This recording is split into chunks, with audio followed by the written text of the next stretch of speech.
Hi guys, I'm Philip J. White and this is the Conscious Society YouTube channel.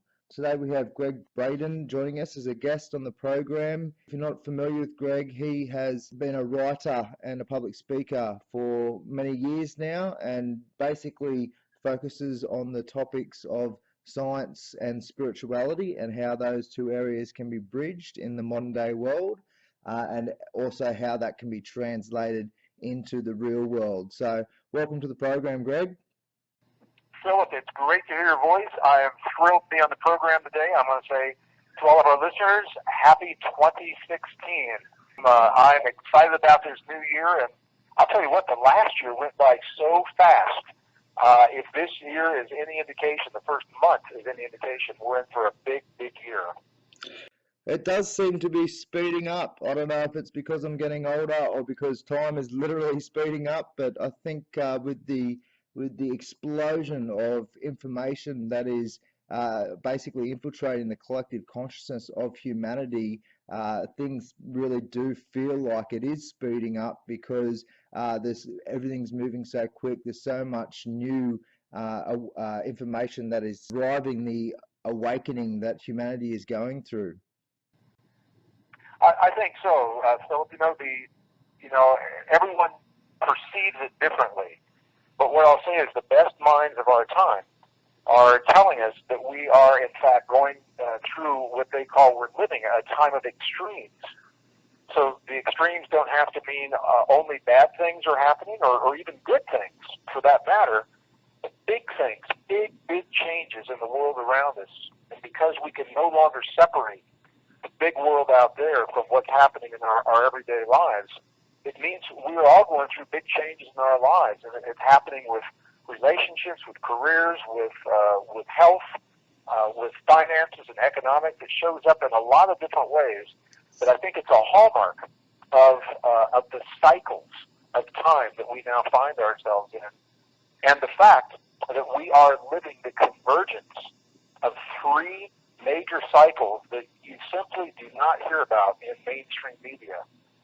From this perspective, we are living the convergence of a cycle of climate change, a cycle of economic change, and a cycle of conflict. And when we talk about these cycles in the Western perspective, mainstream media simply, there's a reluctance, in some cases a resistance, to even talk about these cycles. But in other parts of the world and other traditions, they're very common. They're commonly known.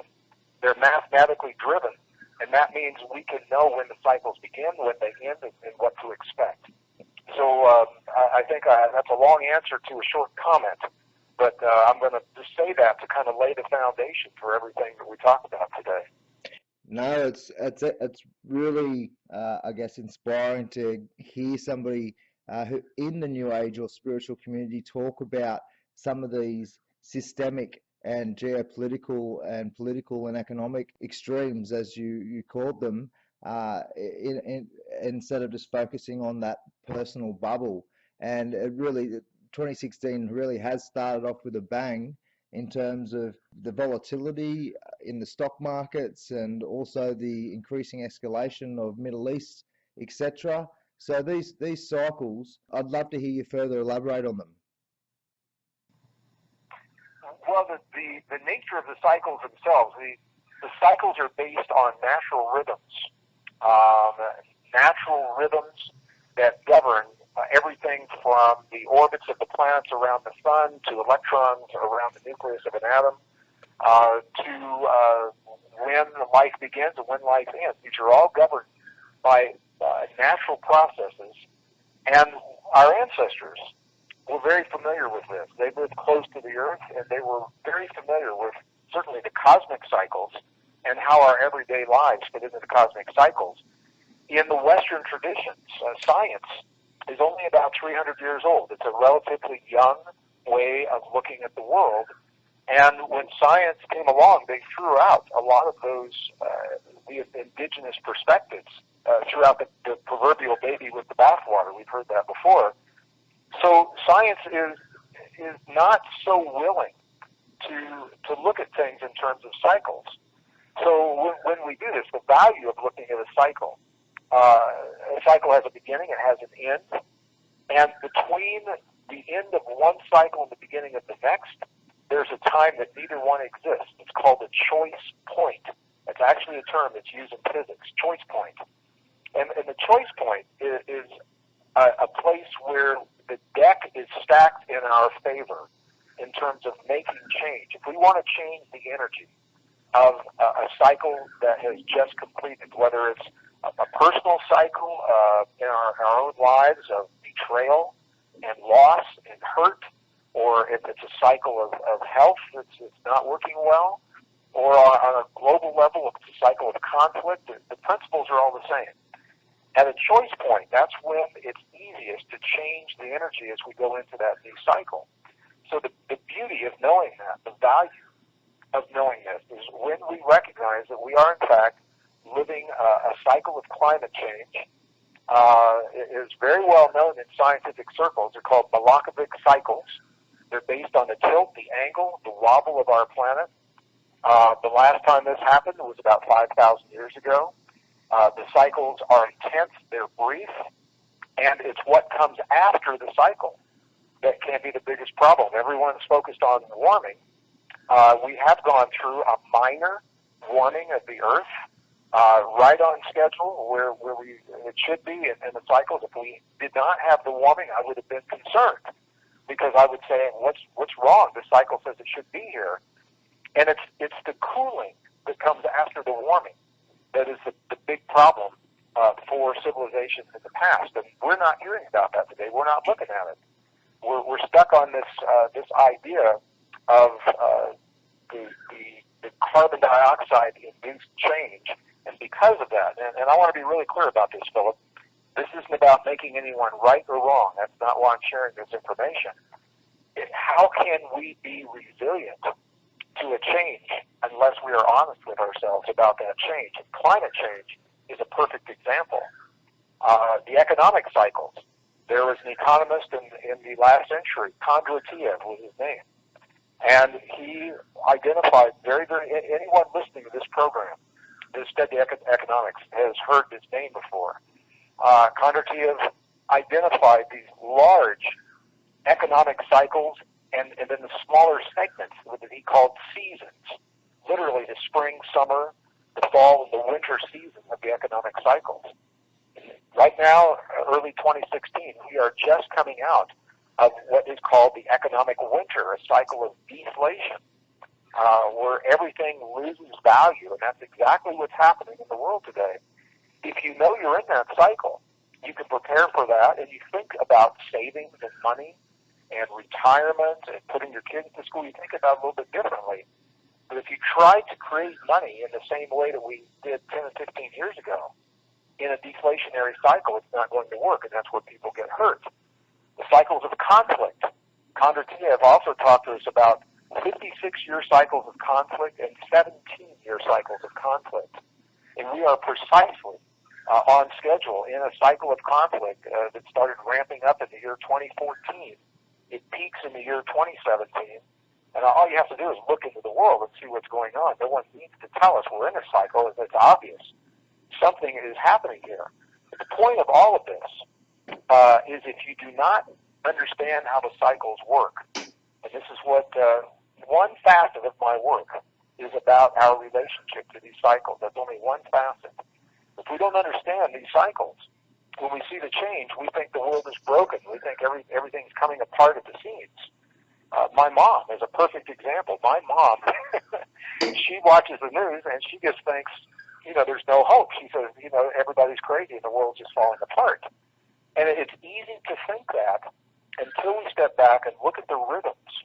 And I want to be very, very clear about this.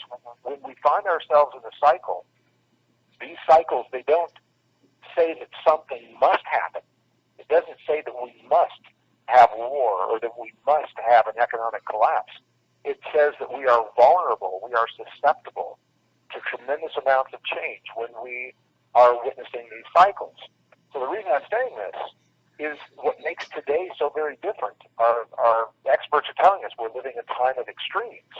And I want to back that up with something solid. The extremes are the result of not one or two, but three cycles converging in the same period of time. Climate, economy, and conflict are all converging right now. So what that means is that the world is changing, and it means our lives are changing. And while we cannot as individuals necessarily do anything about the big world, we feel powerless to change a relationship between, Russia and the United States or China and Japan or something like that. We have tremendous ability to determine how we respond to these cycles of change. The better we know ourselves, the better equipped we are to embrace the change in a healthy way. And that is the focus of my work as well. What did our ancestors know about embracing change that we've either forgotten or maybe we never knew? What does science tell us about the human body and the aspects of ourselves that we're only beginning to understand that help us to embrace this change in a really healthy way? So all of a sudden, all of this comes together. Best science of the 21st century. It's the wisdom of 5,000 years of our ancestors and indigenous traditions.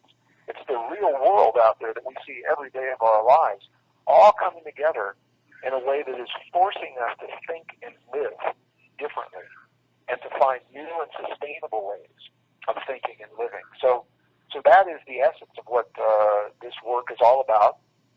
2016, actually, Philip, 2016 is the 30th anniversary from the very first talk that I gave on these topics in 1986 in the city of Denver, Colorado, here in the United States.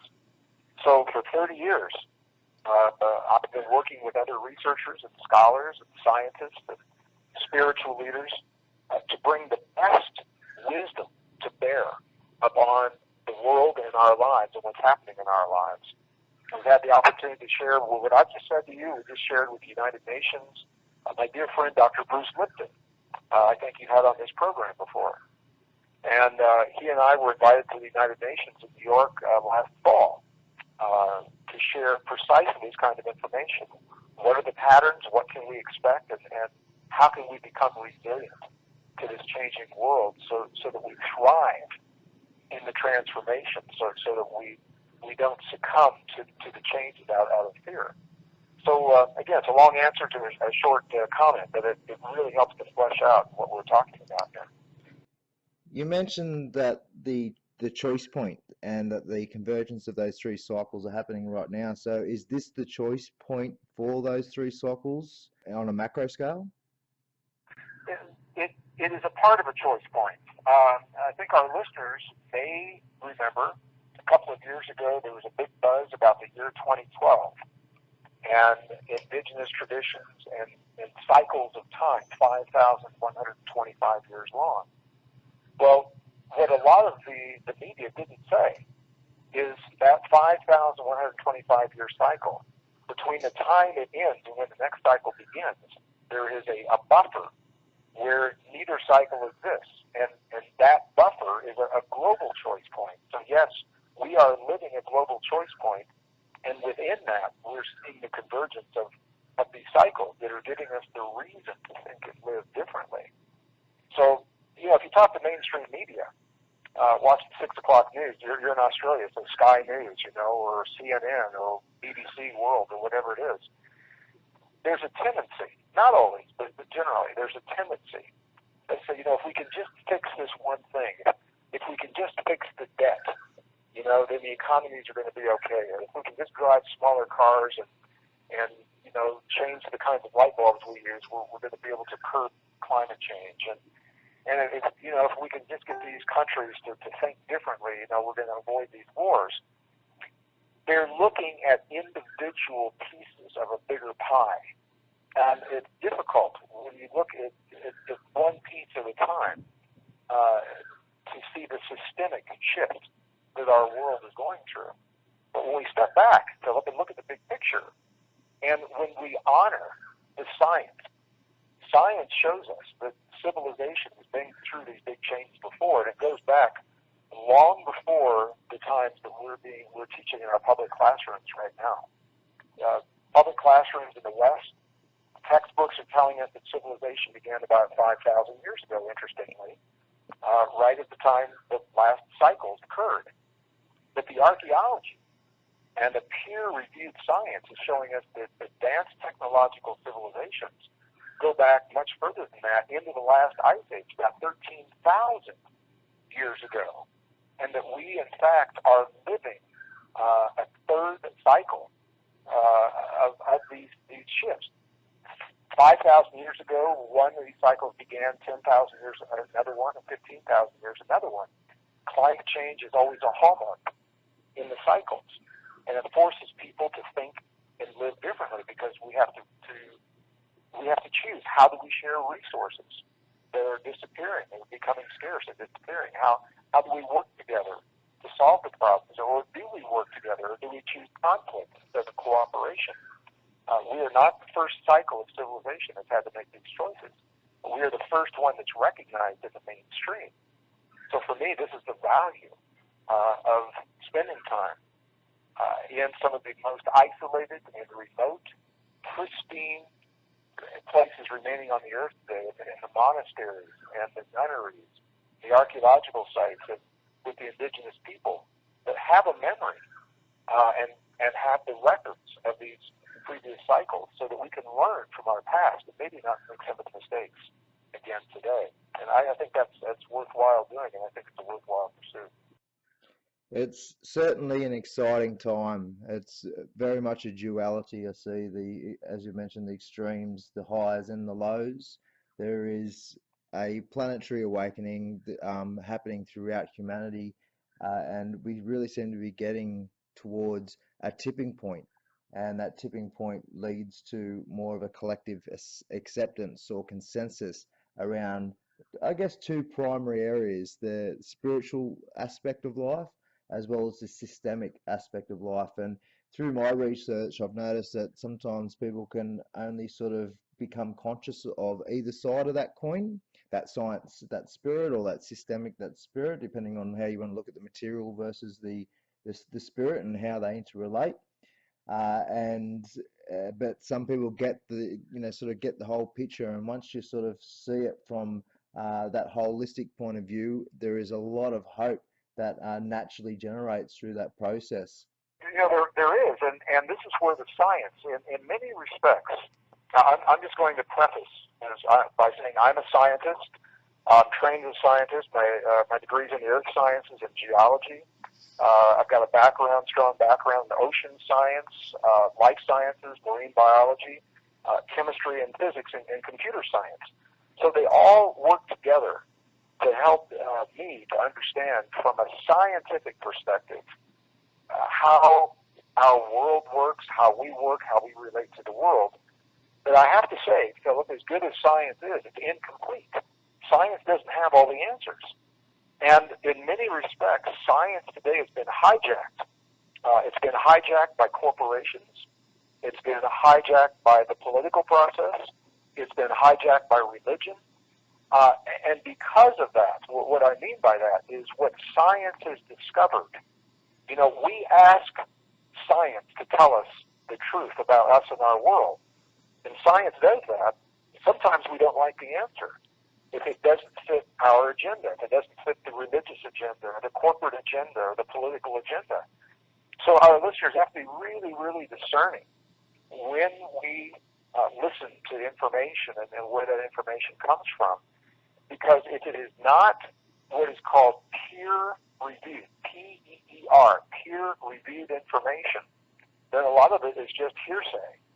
So when you go to the peer-reviewed science, and this is the science that has the research that's been circulated among other scientists for a period of months, sometimes years. Other scientists have the opportunity to poke holes in the theories and to point out what is true and what's not true.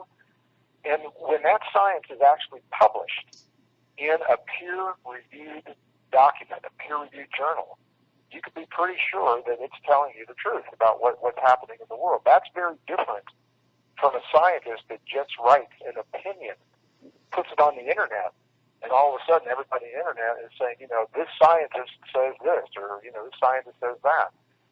So the science is giving us the reasons to think and live differently if we are willing to embrace what science has told us. Now, I know you've had other scientists on here. You mentioned Fred Alan Wolf. I've worked with before. Amit Goswami. I've had the honor. I spoke with him in London a few months ago. He's a brilliant man.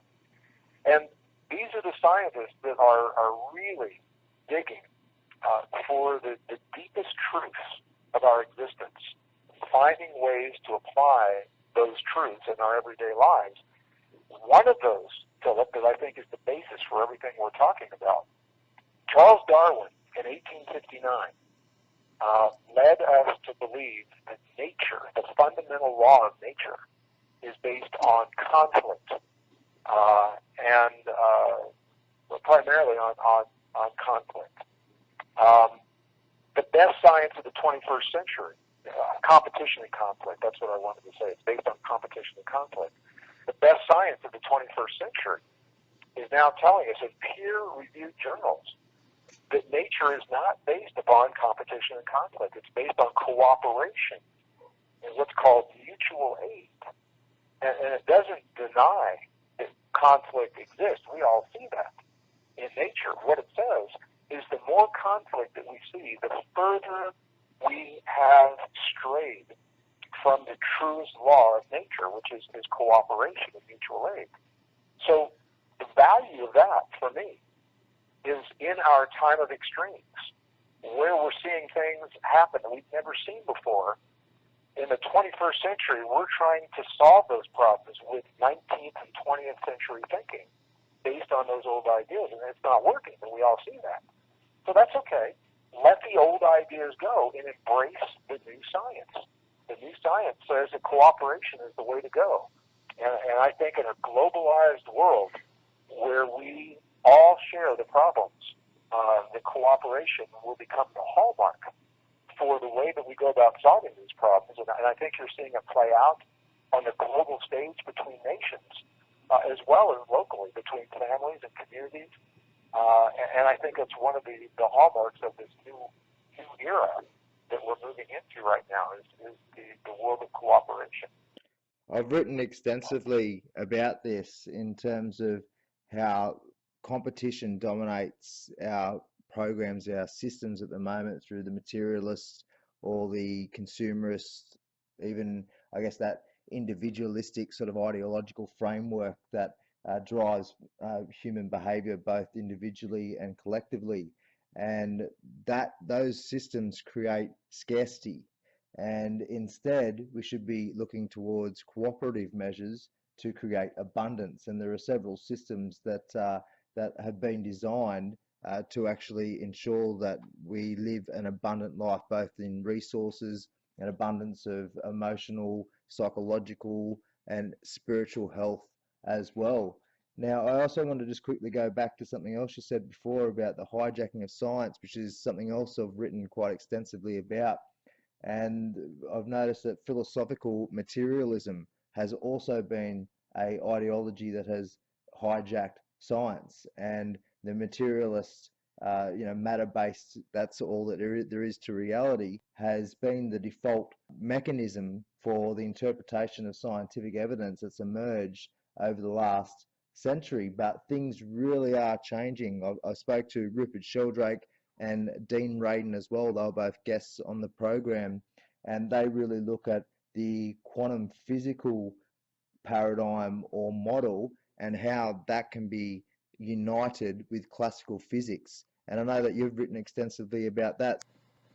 I would love to. I just want to go back just about a half a step, and I want to clarify to our listeners, because if someone were listening to this and they've never heard this conversation before, I want to be very clear what I mean when I talk about competition and cooperation. When we talk about the competition in terms of systems, we're talking about what is called violent competition. And that is defined as where an individual or a group benefits at the expense or the suffering of another. So that's the kind of competition we're talking about. We're not saying that in a friendly game of soccer or a game of chess. I want to make very, very clear what we're talking about, the kind of competition where when someone benefits at someone else's expense, that is the kind of competition that's destructive. Darwin told us that was the fundamental rule of nature. Science, the best science now, the 21st century, is telling us that is simply not true. So I just want to be clear on that. Well, that's the capitalist structure right there, isn't it? Yeah, it is. And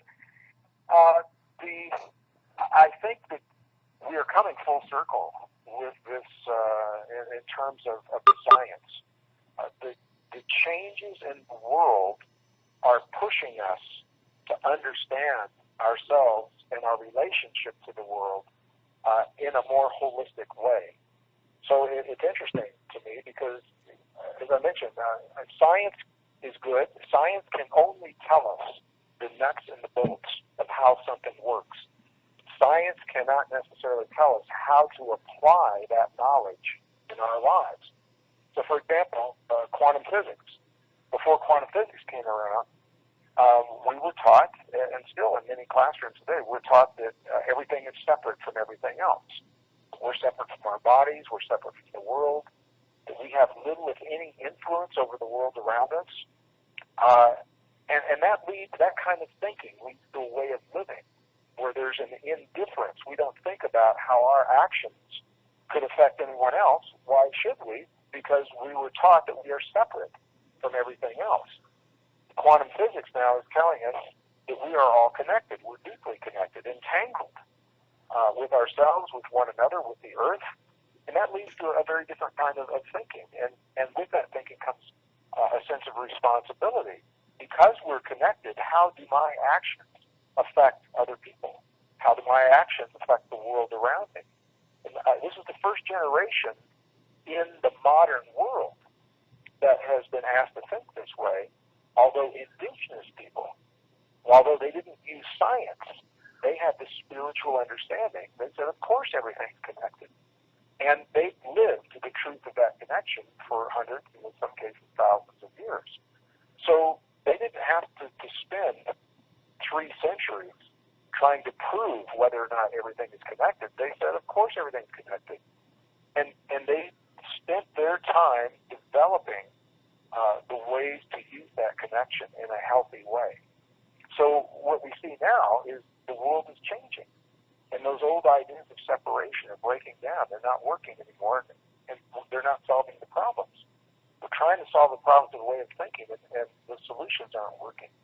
So it is actually a catalyst to bring these two worlds together, these two great ways of knowing, the best science of the 21st century and the wisdom of 5,000 years and more of our ancestors, weaving them together into a wisdom that is more than either science or spirituality could be by itself. As I mentioned, my belief is science doesn't have all the answers. Spirituality doesn't have all the answers. Both of them work in some respect, in some aspects of our lives.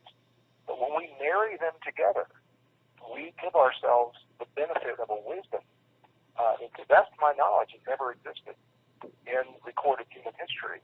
And that, I believe, gives us the evolutionary edge to move forward in our time of extremes, to thrive, not to survive, thrive in our time of extremes so that we can embrace the change in a healthy way. And that's why I think it's so important to have these conversations. So, Philip, I really appreciate this venue so that we can even have this conversation.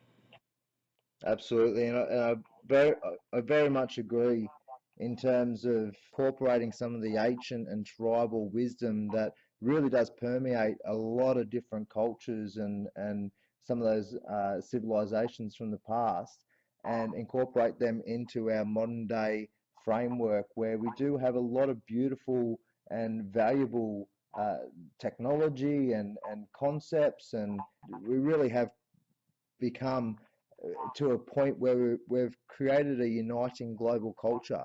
The internet, the technology, and the way that we've been able to share information instantaneously across our planet. And I'm calling you from Australia, and you're over in the US, and this has just created an abundance of information, which we have to sift through. There is propaganda and false information in any sort of media or body of knowledge that you can go into. But this really has given us the opportunity as a species for what I consider the first time in our known history to be able to consciously choose together the way we move forward into our future. And I'm hoping that we do choose a pathway that is in benefit to all of our fellow man, not just some of them. I like the way you think, Philip. I'm right there with you. I couldn't have said it better myself. We're living a choice point. It's a global choice point, personal choice point. And I think it's a time, it's not about blind faith, because the best science of our time is giving us the reasons to think differently. You know, one of the really good pieces of news that I'd love to share with my audiences, we are living this time of extremes, and we already have all the solutions for all the big problems, the technological solutions. We already have all the food to feed every mountain, every child, every woman, every man on the face of the earth. And the United Nations says that food security, we have food security for at least the next years or so. So the lack of food is not the reason that our global family is going to bed hungry tonight. Because of the thinking, it has not yet become a priority to get that food to the people that need it. We already have the technology to create electricity and bring it into the home of every family that wants it, with no fossil fuels, with zero greenhouse gases. That technology has existed for over 60 years. We've already had it. We already have the knowledge to reverse disease and trigger the healing in every organ of the human body, even the organs that we were told could not heal: spinal cord tissue, brain tissue, and heart tissue, and pancreatic tissue. It's been documented. But we have to give ourselves the environment to do that. We already know how to create an economy based on cooperation and sharing rather than competition and scarcity. We already know it, and it's already starting. So, you know, when I share those facts with our audience, we already have these big solutions. People ask, the question is, if we have those solutions, why don't we see them? You know, where are they now? And I think you nailed it, Philip. The biggest crisis that we face, it's a crisis in thinking.